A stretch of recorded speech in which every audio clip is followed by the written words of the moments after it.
Hello everybody, it's Mr. R. I just wanted to let you know that I'm well here and hope you guys are too. It's kind of a weird experience we're all going through, and we'll get through it together. Just also wanted to let you know that we're going to just pick up where we left off in consumer, and we're going to take off right now and continue with the personal finance unit we were working on. So today we will be on day 5. And we're going to talk about what people look at when they decide to give you a loan or not to give you a loan. So just take a look at the warm-up while I read the objective. You'll understand the elements of credit, evaluate how to use credit influences, credit scores, how that stuff is all involved in major consumer credit laws. So these are laws that you're going to need to know so you can protect your own rights.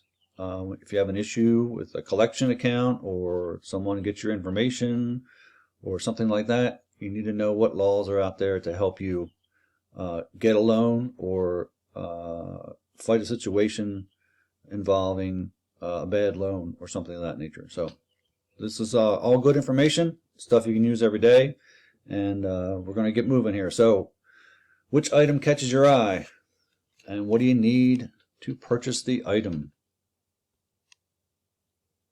Okay, so these 3 items you see on the screen are large ticket items, and we don't all walk around with this kind of cash in our pocket. We know it takes money to buy these things, but how are we going to get the money? So in order to buy a car, in most cases, I mean, a new car ranges in price from somewhere around $12,000 to $100,000, depending on what kind of car you want to drive. But you're going to need a loan for that. Most people don't walk around with $12,000 in their pocket or even in their bank account. So that's why they have these places that give car loans.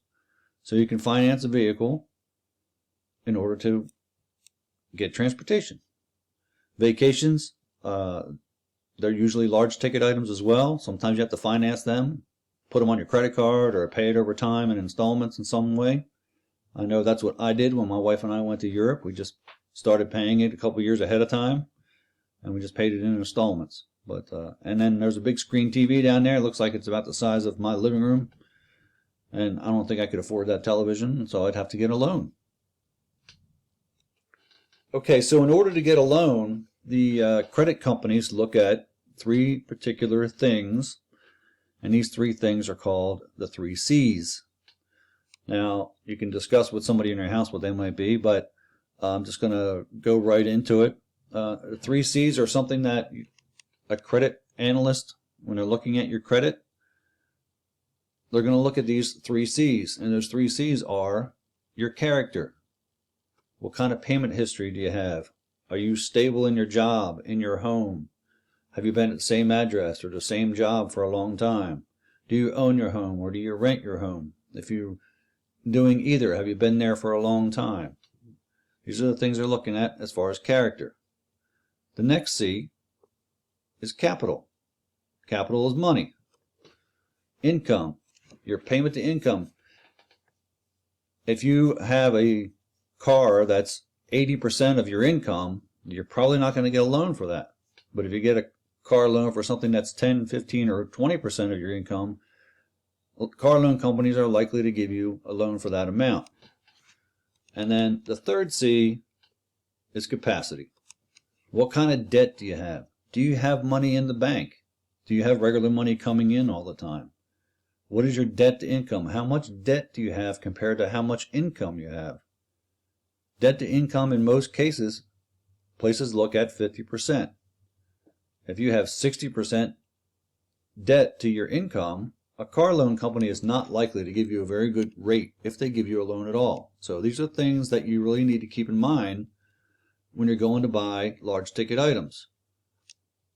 Do I pay my bills? Have I lived in the same place? Do I own my home? Do I rent my home? What is my income versus how much debt I have? What is my income versus what the payment is I'm going to have on this car? A lot of people walk in and say, oh, I can't pay more than $350. Well, if you only make $1,200 a month, $350 is a pretty big piece of that. So these are things that the banks look at, and they may turn around and counter offer and say, well, we'll give you a car loan, but we're not going to give it to you for the amount you want. So that's the things some of the things they take into consideration when they grant a loan. All right, now we're going to look at some terms that you need to know as far as credit goes. And I'm going to go through these relatively quickly. There is more information on It's Learning with the documents that have the definitions, etc. on it, so you can go through and read it more slowly than I'm going to go through it. But really quickly, annual fee, it's a once a year cost of having a credit card. A lot of banks don't charge it, but most have some kind of annual fee. APR is your annual percentage rate. That's the yearly rate charged on your outstanding balances.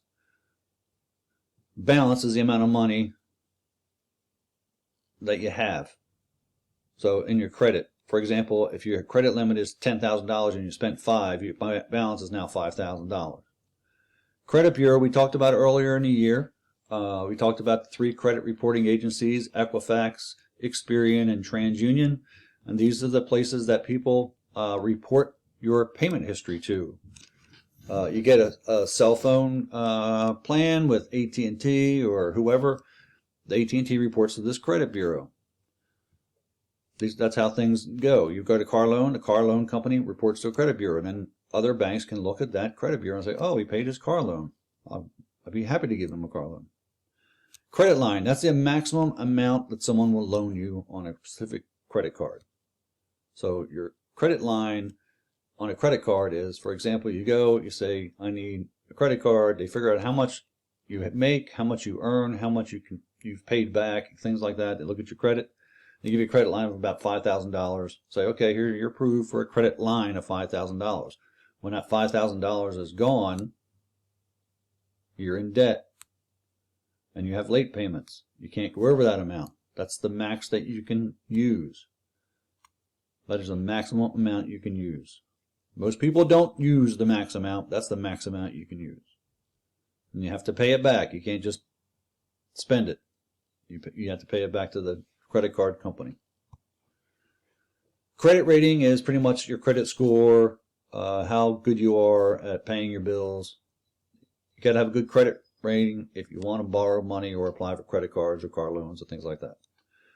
Grace period is a period of time that the payment deadline, the borrower can pay back. Most loans like mortgages and car loans have a nice grace period of 15 days. Gives you time to get your stuff paid if you're running late. Introductory rate is usually a lower rate that's offered on a credit card, and then after you have the credit card for 30, 60, or 90 days, whatever their terms are, the rate goes back to normal. So don't be fooled by introductory rate. It says 0% introductory rate, and you look at it and the rate goes to 21% in 30 days. You probably don't want to take that chance. Minimum payment is the amount that the credit card company requires you to pay. It's just a percentage that they figure out on their own. $20 a month, $30 a month, $100 a month, depending on what your balance is. And overdraft protection is a banking service that allows you to link your checking account to your credit card. So if you overdraft a check or you go and get money out of the bank with your ATM card and you only have $5 in there and you take $10 out, well, that comes out of your overdraft protection and you have to pay that back once the money is deposited from your paycheck. They take that $5 back, whatever it is that was over. Okay, I know that was pretty quick. I hope you got the information. You can listen to the recording over again. You can look at the documentation in It's Learning that we have in Word, etc. So if you would... Sorry about that. We're having a thunderstorm and my dog is kind of freaking out. So I'm sorry. I didn't mean to stumble over my words like that. Go ahead and look over all the information in It's Learning. Look over the slideshow a couple of times. And this is your closure or your homework. There are a lot of different laws to protect consumers. I want you to explore the laws. You can use the internet to find them. You can go through the notes that we gave you. What is the purpose of the Fair Credit Reporting Act? What is the purpose of the Equal Credit Opportunity Act? What is the purpose of the Fair Credit Billing Act? Electronic Transfer Act? And what's the purpose of the Fair Debt Collection Practices Act? That's your homework, and that's day 5, and I will get day 6 up and running as soon as I get it recorded and put out there. I hope you're all doing well. My family and I are doing fine. Just stay inside, stay safe, stay home, do your schoolwork, and I'll talk to you later.